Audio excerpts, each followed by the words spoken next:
Hey, welcome to the show. It's the open house show with me, Jesse Meadow. This is our second episode, so thanks for joining us.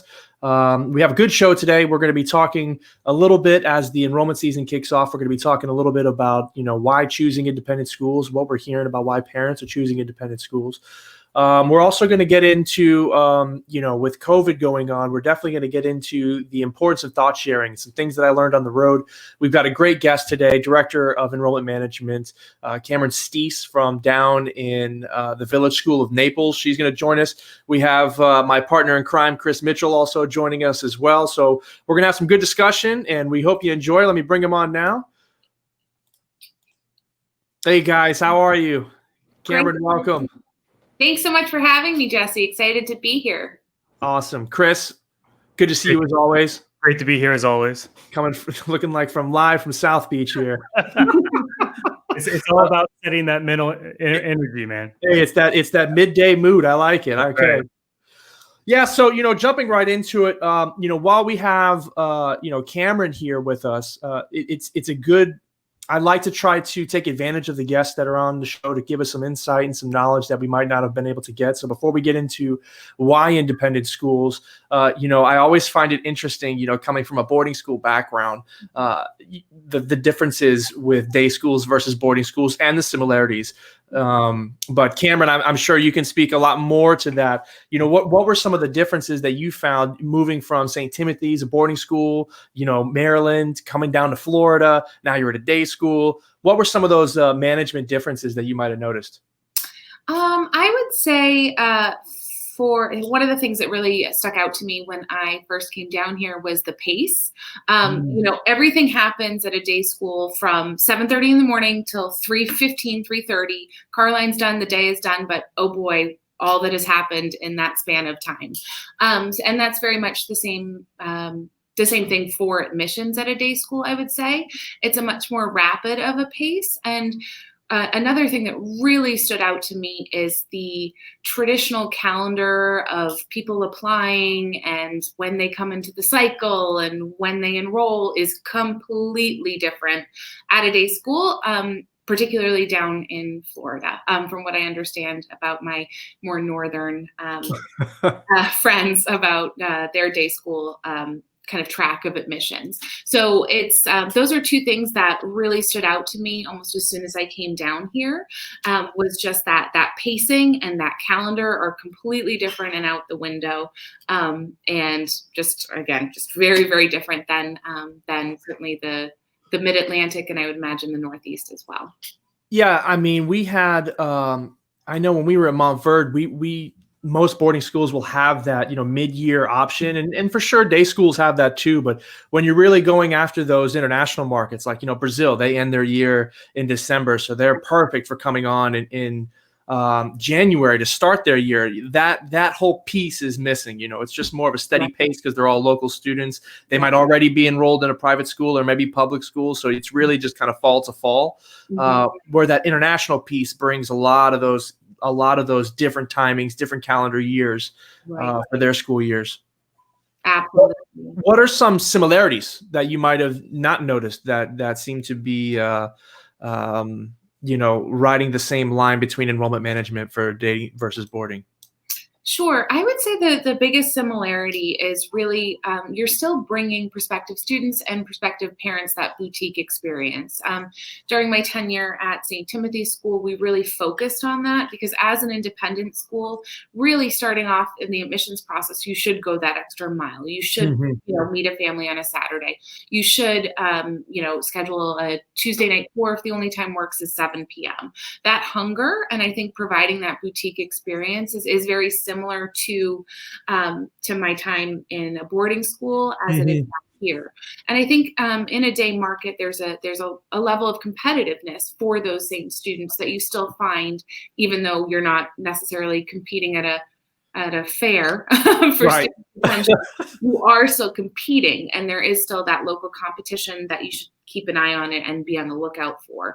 So I think that hunger and really just putting that boutique experience right out front and really meeting families where they are and helping them through the process is very similar to what I've done and what a lot of us do. Yeah, that's so true, and being able to tailor that kind of experience, especially based off of what your programs are, really makes that independent school experience unique.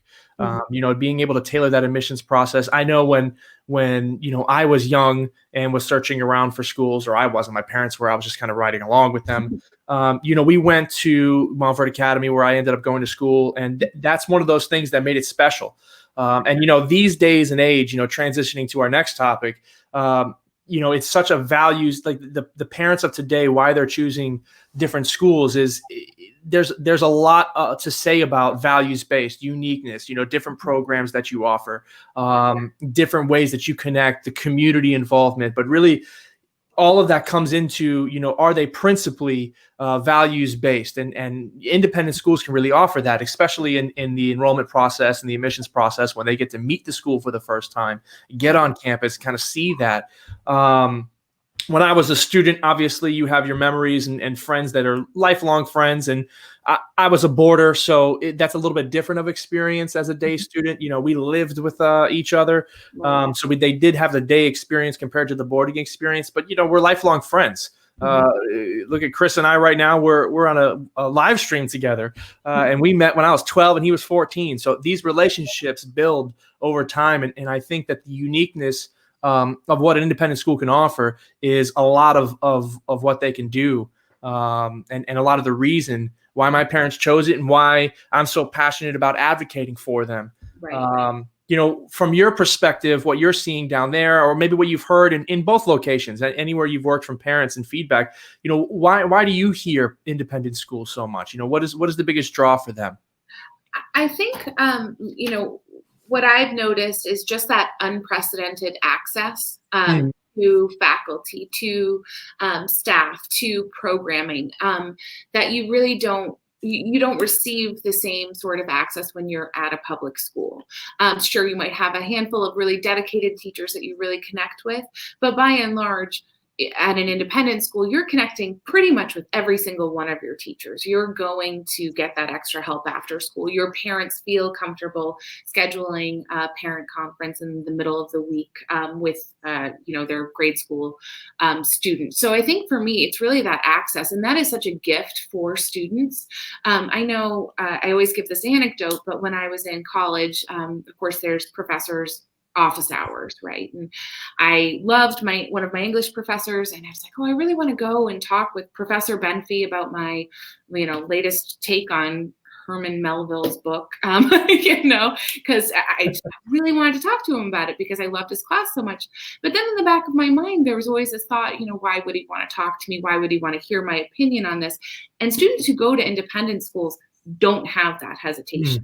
Will have that connection with their teachers, and they have that connection with what they're studying, and they will go after those different opportunities because of all of those years of having that access and having teachers who really know each student individually. Here at the Village School, we always talk about known, nurtured, and loved as one of our hallmark of our school. And I think that students really do feel that, and I think parents really do feel that. And I think that is the biggest difference between independent schools and public schools, is just that access and the fact that each of our students really are known, nurtured, and loved. No, that's so true. Go ahead, Chris. I was going to say, I would agree with that. I think that the community aspect of independent schools is a huge attraction. And of course, bringing some data and surveys into this, how are our generation of parents making decisions? Of course, academics are always a cornerstone in any independent school. But, they're thinking about how is that custom experience for my child going to be? How is the community around my child going to be? Is this independent school going to be able to support and foster and grow? Say my child has interest in the fine arts, which we know public schools are continuing to cut budgets on. Do they have other interests that this school and the community can help foster while at the same time provide them academics? And it's very interesting when you look at these surveys and reports, it's not that our generation's discounting academics, because that's still a part of it, but it's not just the end all be all. Schools, 10, 20 years ago would always college preparatory school, like we get our kids into these acceptance rates. This is what it is. And it's not that that's not a primary, or not that that's not important, but other factors now have higher value with these generation of parents than say it used to. And so I think that is how, you're asking the question of why independent schools now. I think that even now they have a greater attraction than they did 20, 30 years ago because of what is missing or lacking in our public school systems. And, Cameron, especially in Florida now, you moved down here from, obviously a different state, but in, public schools obviously are continuing to try to figure out its pathway and how they can continue to provide that education. And this isn't a, us against public schools or independence against public school situation. This is when parents are making a decision on what's best for their child, really creating that custom experience and providing a community that's going to help them. And I think that is something as, marketers, or somebody that helps our clients create enrollment funnels of how best do we attract those parents to, because it's more of a matchmaking situation than selling them. Right. And so that is kind of our job, is matching that family to the right school that they're looking to have their child go into. And I think that's what separates independent schools, because if your only option is public school, that is what you have. Right. And you've got to make the best of it as a family, versus when you're looking at independent schools, not all of them are created equal in what they offer or they excel at. And so I think that is another reason why independent schools, I think, are getting a different look from this generation. I won't say a second look, a different look, because for a lot of people, this is their first experience. We all have legacy type of folks that believe in what independent schools do. But I think you're getting another look from this generation for independent schools because they're looking for that community and that crafted experience. I would also add to that, Chris, that there's a big focus now, more so than when we were growing up, on that social emotional learning piece. Yes. And that social emotional health. I know here at the Village School, we have a curriculum called Responsive Classroom that starts in the pre-K3 program and really carries on through to that 12th grade. Because again, the thought process is, you can get a 1600 on your SATs. You can have all A's in all of your AP courses. If you get off to college and you don't have the stress coping skills, or you don't have the best study habits, let's say, or you haven't learned different tools for how to manage test anxiety. Those things are going to follow you throughout the rest of your life. And so I think that focus on academics is still very important to parents. But I think with the upcoming generations, we're seeing that I not only want my child to get into a great college and have a wonderful career, I also want them to be socially and emotionally healthy when they throughout their life. So I think that's a new, not a new angle, not to say that other parents didn't want that, but it's a new focus. Whereas in the past, I don't think it was so much at the front. I would 100% agree with that. Jesse and I've had these offline conversations where I've seen this trend where, even in our day, like, schools would prepare you for how they wish the world was. I feel like schools are now shifting to they're preparing our students for how the world actually is. Correct. Yep. Right. And I think that is also, a point that differentiates independent schools from others. Absolutely. A key advantage that they could have, at least when I was seeing it as an employee compared to when I was a student, I took advantage of it as a student. I didn't know any different. Because I was 12 when I started. So I didn't know that you didn't have these personal connections, this individual attention that you can get at an independent school, that my friends at public school weren't getting that, and it's not anyone's fault. It's just the nature of the industry, the structure of it. And, when you talk about these values-based, when you talk about, getting individual education, social, emotional education. You're able to do that when you have lower teacher ratios. You're able to do that when you've got counselors throughout the school, when you've got initiatives and priorities on a school's mission to invest in those kind of things for the students, and you're able to get those one-on-one attentions. I always notice, everyone's graduation's a little emotional, but when you get to those small group, those small numbers independent schools. Like it's very emotional. You went through things all year individually with these students, and that's a rare find, and it goes to both of your points about that community and how you teach them more than just what's found in a book, because you're able to have that kind of attention and that capability. Absolutely. Which, by the way, you just graduated your first class, which I think was 12, right? Yes. Yeah.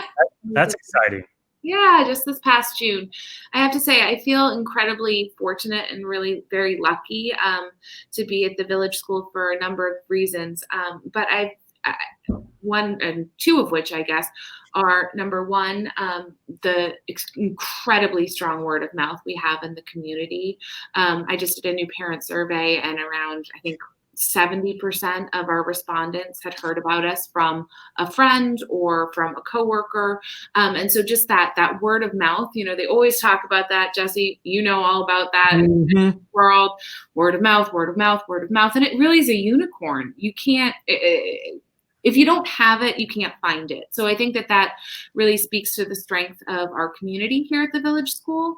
And to your point, graduating our first class, a lot of the growth that we experienced as a school happened very organically. We used to graduate in our students in 8th grade. So we just added the high school. We just graduated our first class. And it was a group of parents who really wanted an upper school experience at the Village School for their students. So I think that's very powerful, the fact that even your parents are coming together and not wanting their 12 students to leave and really leading the charge on starting an upper school. So the TVS 12, incredibly proud of them. They got into, I think it was over 40 different colleges and universities. They received, I believe it was around $1 million at the end of the day in scholarships from different colleges. They are all in college and doing incredibly well. Our next upcoming class is a little bit bigger. We think we have 18, so we're kind of keeping that snowball effect. Got to get a new building. Yeah. Well, we have a new building. We actually have a new upper school building, but we're looking to increase our athletic footprint and adding some buildings in the future. So hopefully that comes down the pike. Yeah, that's great. That's great. Congrats to that first class. I'm sure that was a big moment in the school's history. That's definitely sure. And it happened during 2020. So always be remembered. Always, forever and always. Can we just all agree to forget this year when it's over? Like, just not even acknowledge it in the history books. It's just. I have a birthday coming up in November, and I'm like, really? I don't really know. Let's do this birthday again. Yeah, exactly. This past year again. That's so funny. So that was some great stuff on Wyatt Independent School. There was a lot of points I didn't think about. I again, even as a student and then coming back as an employee, you just take for granted those close relationships that you have, that individual attention that comes, that really incorporates into every other topic that's meaningful for parents of today, the new generation of parents. Getting that values-based education, getting the socio-emotional education really stems from having the capability to, influence a student or impact them so closely. But in this day and age, obviously, the next part of the show, transitioning is hard as that may be, to, thought sharing. And another great thing I found about independent schools, and I know that, I'm not saying public schools don't do this. I just think to the extent, where an individual school will invest in their students, invest in programs to make themselves better, have a better product for their students and families. I think that on a large scale, associations, national, local, regional schools themselves, they understand the impact of the industry and how outside forces can really sway how much they're able to keep enrollment going and really express that value of why independent schools. And I think I think that the thought sharing that goes on in independent schools is really unlike many industries. I think it's, like you were saying, there's competitors, but at the same time, those same competitors will be on a call sharing information about what's working, what's not working, so that they can both survive certain situations. There's nothing more pertinent, at least in many years, as COVID. and how we're addressing it. This is uncharted territory for anyone, whether you're, a school with hundreds of years of history and precedents to go back on, or you're a brand new school. You're tackling this the same way. So, with that in mind, I was thinking in my head where all this began, and, this piece that I put together about thought sharing, it really made me think from the travels on the road where we met, and I had to dig back, and it looks like, I think our first trip was in Spain in 2016. And yeah, we went, we were in Madrid, we were in Barcelona. Yeah. Oh man, that was the first time I heard about St. Timothy's. And, yeah. We had so much fun, and we go out, and a lot of the pieces about how we go out, we enjoy each other's company, we build relationships among colleagues. But in doing that, we're sharing. I learned so much about the independent school world and what different schools do and some of the different programs. And you walk into that school, that fair, and you have all these schools around, and you're just like, all right, I gotta get these kids, Right. And then you start to talk to them, and you realize, this kid is a perfect fit for this school. They have a huge marine biology program. Here's an art school, here's an athletic school, here's an academic school, here's a school in the north, here's a school in the south. And when you put together all of those different, programs and different mission statements, if you will, we're not as much competition as we used to be. And now it's a little bit more of, we kind of have our unique offerings to give a broad spectrum of independent schools and have that choice for parents. And I think the second trip, I don't think you were on the whole trip of Vietnam, but I remember being at dinner once in Vietnam right before you went to Beijing and Hong Kong. And that was the last time I saw you. That was in 2016. So, years ago. I missed the travel. But yeah, travel. I mean, no one's really traveling right now. No. So I guess we kind of exited stage left at a time. But yeah, the travel piece was really huge. And I think those connections that you make with people, Jesse, it was funny that you said that it was just about a year ago, because I got a reminder on Facebook of when we went to go see Madrid play. Oh, yeah. In Bernabeu. So anyway, so that just popped up. It was you, me, and Mikkel or Garcia or something. So those connections that you make with people, and you're absolutely right. It's an industry where there's a certain amount of competition, but there's also a really strong camaraderie. And when you've been to a tapas restaurant with Jesse and he announces that I don't really know what's on the menu and I have a shellfish allergy. Hopefully it works out, and you say, oh dear, you bond over these things, you remember these people, and you really connect. So I think I definitely miss the travel piece, and I miss that seeing people on a more regular basis, in a day environment. Of course, we have FCIS, which was a great conference last year. They're doing it digitally this year. So I think that'll be great. But you don't have as much of that kind of getting to know people, just schools that are a mile down the road, as you did when you worked for a boarding school that traveled. Right. But getting to that FCIS, it's that's kind of the next piece of it. Is obviously you build relationships amongst each other, amongst admissions professionals, which is a pretty transient job, relevant to other professions. So you get to mingle, you get to move, you get to meet people, you build relationships. But on the other side of that, schools talking amongst themselves and then having the associations organize that for you. There is a strong Enrollment Management Association, National Association of Independent Schools, and there's a few others. You have your local organizations. I'm familiar with FCIS because we're from Florida, but they really play a major role in this piece. Especially navigating the unknown. Normally, it's just navigating a normal year. What are different trends? But now you're really seeing a huge influx of data. Reports, surveys, trends following. I mean, how are we navigating this as an industry? And, the associations have done a very good job at trying to give as much information, use themselves as a platform to kind of communicate with each other, especially, back when it was first going on. How are we going to finish out the year? What's going to, what does summer look like? How are we going to do things in the fall? What's working at other schools? I know you were on a podcast last April because you guys were one of the first to do digital virtual open houses, right? Yeah. Yes. Yeah. We were, so if I'm going to remember the timeline, because all those months in my house kind of run together, but I sat in on a webinar that the Enrollment Management Association had put on, and it was all about just that, kind of how to navigate in this digital landscape, how to get information out there. And for me, it was about continuing to build enrollment, but also retain all these newly enrolled students. You have to show them that you're still there, that you're still teaching, that you're still engaged, that you're not this, you haven't sold anyone a bill of goods.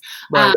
So that was the focus was twofold for me, obviously increasing awareness about our school and encouraging those who are still looking to consider us, but then also to retain all of the students that we had enrolled for the following year. So I sat in on this webinar. I believe Hans Mundahl ran it, and it was all about how to host virtual open events, kind of tricks of the trade, all of that. So the governor made the decision to close essentially the day before we were coming back from spring break. We closed, and the next week we put on our first open house event. So we were really kind of right out the gate with it. And then it got kind of fun, I have to say. I kind of enjoyed it. I was like, oh, maybe I should have been a CNN broadcaster. So we kind of got to enjoy it a little bit. It was different. It was a different landscape. I think the first one I was so nervous and like, but then you got really used to it and coming up with fun programming. Like we did coffee chats for different grades, tackling different subjects mattered. We continued with the open houses. We had a faculty and student panel that we did. We had a current parent panel that we invited prospective parents to, and newly enrolled parents. So it was a way to get very creative. I think we did in total about 13 programs, I want to say. And of those 13 programs, I think we had about 144 people view it, which there were some that were repeats, but we had a lot of engagement. And then when we created the virtual open house page on our website, people would go back and review that there as well. So it was really, it was tricky, but it was also kind of fun. So, so a new way to promote yourself out there. Absolutely. And you know what? I don't foresee that one going anywhere anytime soon. But even when things, let's say, get to a normal place or somewhat normal place, I don't think that some of these creative ways that we were able to interact, especially with this generation of parents, is going to go away. Those digital aspects are going to be here to stay. Obviously, you want to get the family and have the capability of bringing the family onto campus, because there is something to be said about not so much selling, but having them feel the environment. You can really, when you see the kids moving about campus, when you walk around the campus, you see the trees, you see the buildings, you meet some of the people, the staff, you really get to feel the place. That in digital gets a little bit lost. You can see the beauty, obviously, you can have a great idea, but that feeling, that emotional connection, it's a little bit difficult to relay. But I think that, we're going to be creatively putting digital things together, for families, no matter what department. Chris, you were in development at Montfort, and you went to, development conferences where you got to build some relationships and share things. How do you think that's working, with today's day and age? Well, first, I'm happy. Godspeed to all my counterparts in admissions and in development right now and advancement. My heart goes out to them right now, trying to obviously meet advancement goals and fundraise through this. And I think the good thing about what's going on from a thought leadership standpoint is the sharing, the open sharing and the free sharing of information and how schools are facing these challenges.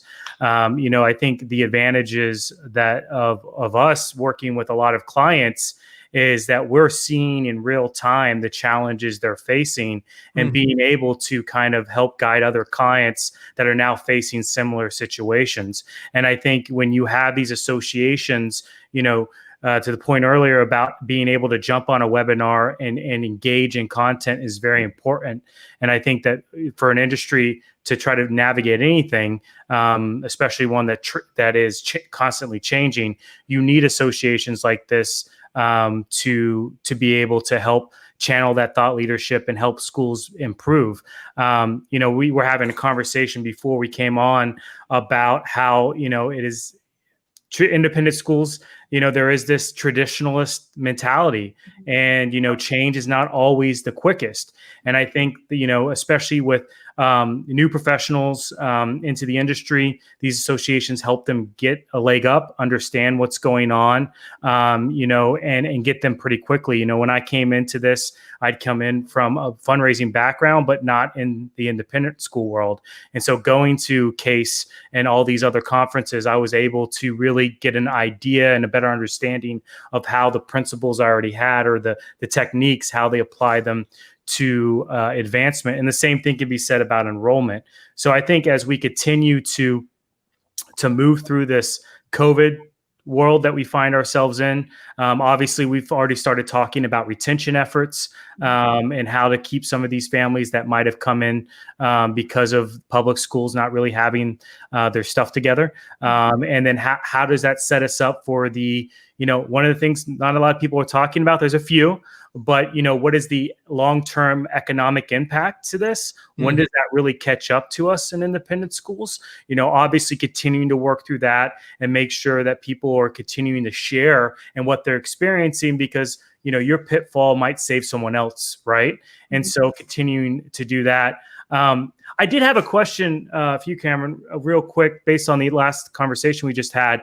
What do you think, based on some of the things that independent schools have put in place, virtual tours as an example, what do you think is going to be hanging around? Like, what do you think is now like a permanent fixture of how we operate because of, like I said, virtual school, open houses might be a fixture or whatnot, but like, what are you seeing that is like, yeah, this might stick around? Yeah.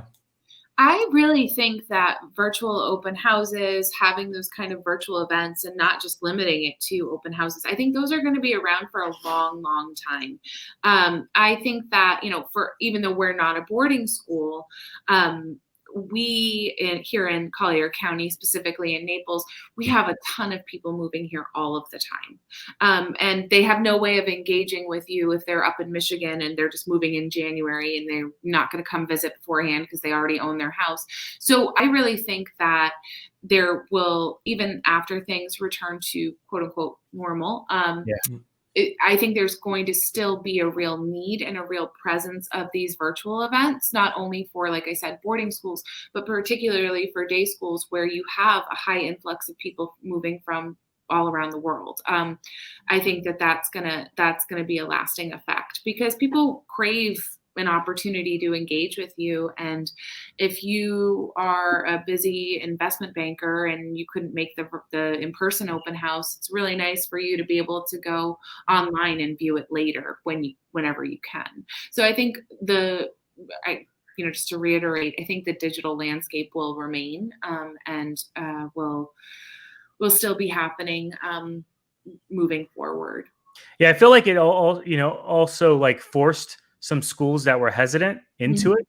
Yeah. Some schools that were trying to, grasp on to the way things were done, now doing it, and, they were forced to do it. And now that they see that it works, it might have sped up, the schools using digital tools and assets. Yeah, absolutely. Good time to invest in Zoom or no, that was 8 months ago. Where's the next one? Where's the next one? Exactly. What's the next latest and greatest? So, Cameron, as we kind of focus a little bit, I like to talk about, different regions, because, when we're on our conversations with schools across the country, there are some definite similarities. COVID's affecting everyone. Digital implications are affecting everyone. But locally, there's a lot of things that are going on that may not be the same from place to place. So we always like hearing some different insights. What are some enrollment issues or opportunities, I guess, that you're kind of seeing in your area? How are things happening, I guess, Southwest Florida, or maybe just Naples specifically? Sure. So a majority of our families are from Naples. We do have some from Lee County that come down from Fort Myers, but by and large, our families are here in Collier County, specifically in Naples. So I would say that a real opportunity is that it seems that every other person in the continental United States would like to live in Naples. So people are moving down here in droves. The real estate market is absolutely booming down here. And, contrary to popular belief, they're not all $20 million houses on the water. There are affordable condos, et cetera. So you're really kind of getting a whole group of people that are really moving down here in droves, as I said. So that's a huge opportunity for us. I think something that is a little challenging is I think that all of our, not all, but certainly a large percentage of our clientele are new to independent schools and are new to private schools and are not as necessarily savvy as some of our other parents in other regions, I would argue. So you have to do a lot of education, and sometimes you have to continue to educate people. You are paying tuition, but if someone doesn't pick up your phone call on the third ring, that doesn't mean that it's not worth the tuition. It's just kind of that expectation setting of putting in place some reasonable expectations for independent schools and educating those families. I would also say that we spoke about this earlier, really the calendar is very different in that there is no calendar. It's pretty funny, we did 53% of our enrollment during the months of July and August this year, and we enrolled 116 kids by the start of school. So we did a huge amount of enrollment in July and August. My coworker Maggie and I were both really very, very busy scheduling tours, getting people through the process. So I bring that all up. It was a little up from where it was. Well, it was pretty much double from where it was last year. But even still, having 25% of your enrollment take place in July and August in a normal non-COVID year is very odd to me. The calendar that I'm used to. So there are definitely some unique opportunities. I'm I guess a little stubborn. I keep trying to kind of make people adhere to my internal calendar of what I think admission should be. And I say that not really making them, but, for instance, we had a couple evening programs that were kind of sparsely attended, whereas most of the time in the Mid-Atlantic, those would be when parents would come as after to an event. We're looking at doing some Saturday open houses similarly to get people on campus, giving a nod to parents who might both work here in the community. So kind of trying to bring some of my traditional calendar events down here and trying to streamline the process. I think that that's been kind of a little bit of a challenge for me in my background, but like I said, if I don't have to do another Saturday open house, that is perfectly fine. Enough of my Saturdays, enough of my weeknights. Like if they don't work, that's fine.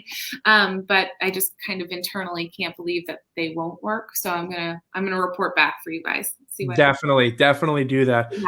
It was funny when you were talking about how busy you guys were in July and August. We heard that, not every school, but definitely schools that were in a public school situation that they didn't feel had a good handle what was going on, or they were all virtual and they wanted in class, so they had this influx going into it. And it just made me think of what back when I was really young and I was a server and we used to get in the weeds and, you just can never get out. You can never get out. I go home, I sleep, I have nightmares of this. I just think of all these professionals in like July, August, having these nightmares, waking up. I'll be right there. It was email that person. Oh, did I forget to do this? Oh, what's happening? You absolutely. Yeah. And I waited tables too, Jesse. And it's one of two anxiety dreams I have. I'm either in the weeds and totally overrun and don't know where I am in space and time working at a restaurant, or I'm in a play and I've not studied any of my lines. So I think it's really anxiety inducing, but I hear you. Absolutely. Yeah.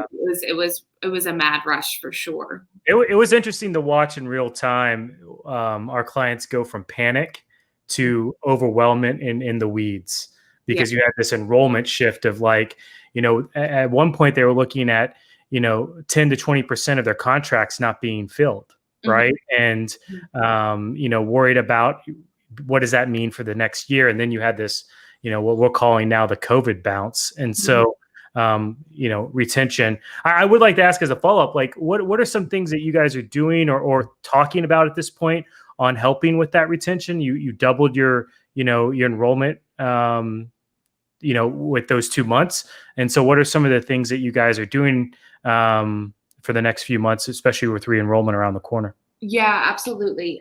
So kind of the bright side that came out of all of this is it really made us rethink our campus and kind of our layout and are we utilizing all of the great outdoor space that we have on campus? So we actually purchased a tent I think we purchased it in like April or May, because I know that there was then a shortage of tents. So we were really happy that we had a tent. So we actually have That's random, by the way.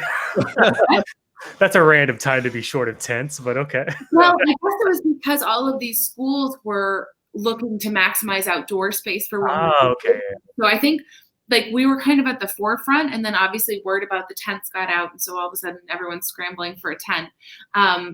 Good thing no one was really getting married then anyway, so there wasn't an overarching need for tents in that arena. So we have an outdoor, a beautiful tent that we have outside. We purchased these cooling devices that are placed at each of the corners that cool the tent underneath the tent between, I think it's 8 and 12 degrees. So we have this great outdoor space. So we've actually been able to host a variety of different parent coffees under the tent. Our development friends are actually leading the charge on that. Before convocation, we were able to have a breakfast under the tent for parents. So really inviting certain groups of parents, having everyone socially distanced and wearing a mask if that's not possible, but having this outdoor space has been really crucial for us to engage with them. Our teachers did a really wonderful job with their open house recently, utilizing a lot of different digital platforms. So that really went well with the parents. So they felt really connected that way. We're also, as a day school, we have transition years that are sometimes more challenging than the other years. So one of those is the pre-K4 program to kindergarten. So we are hosting an event under the tent for those parents to meet the kindergarten teachers, hear about the curriculum, and get them thinking about kindergarten now while they're still it's still early. So we're doing that for our 5th to 6th grade and then 8th to 9th grade as well. That's awesome.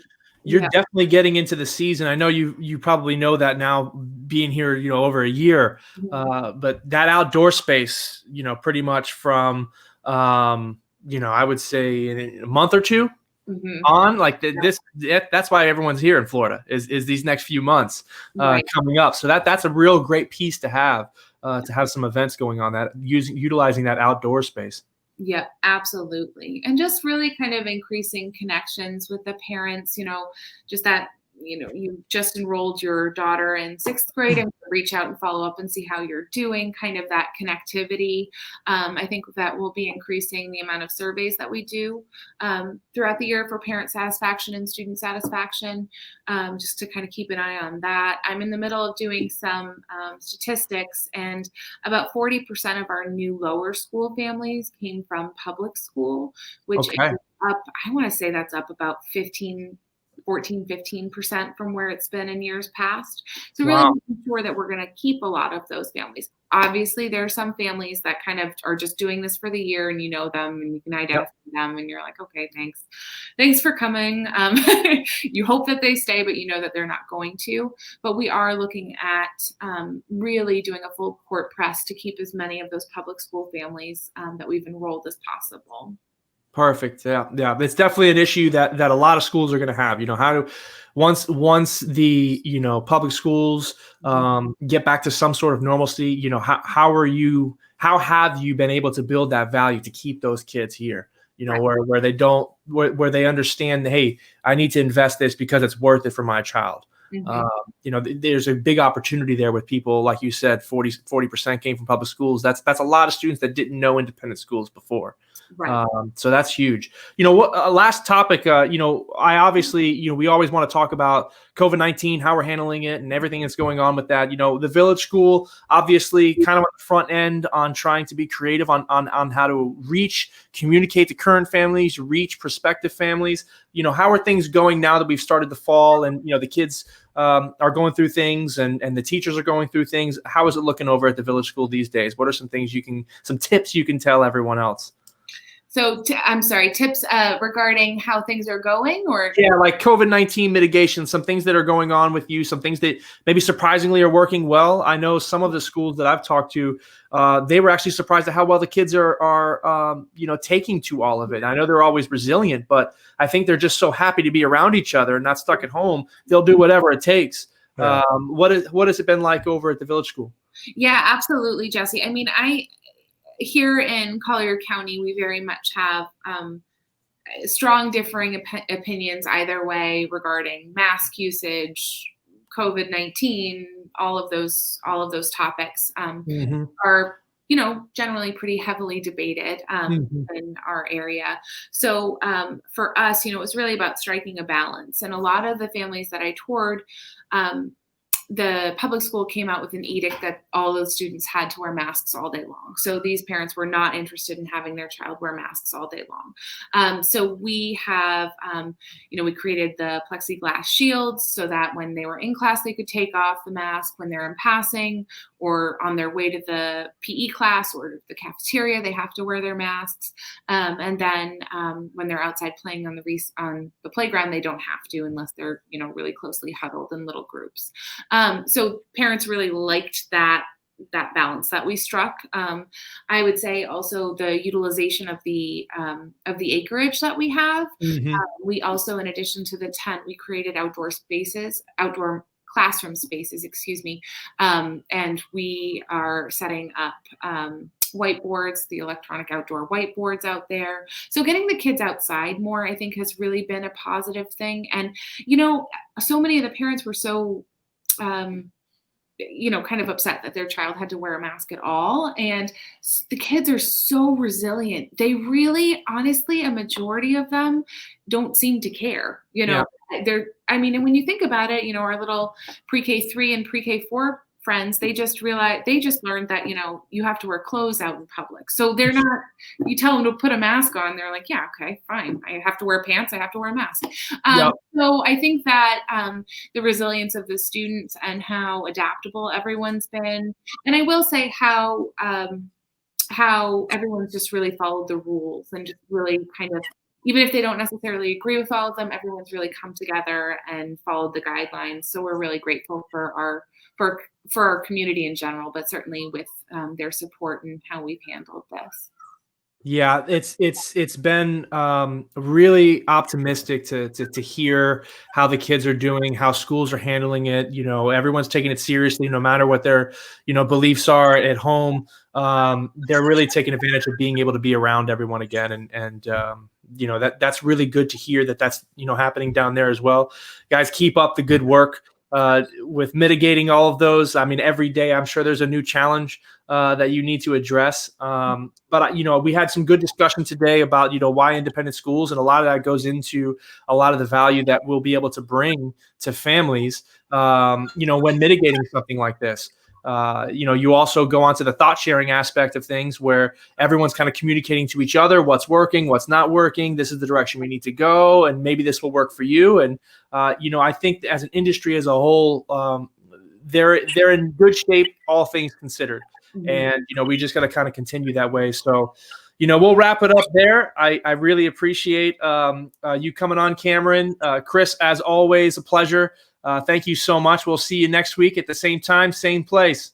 All right. Thank you both so much. It's been fun. All right. Bye.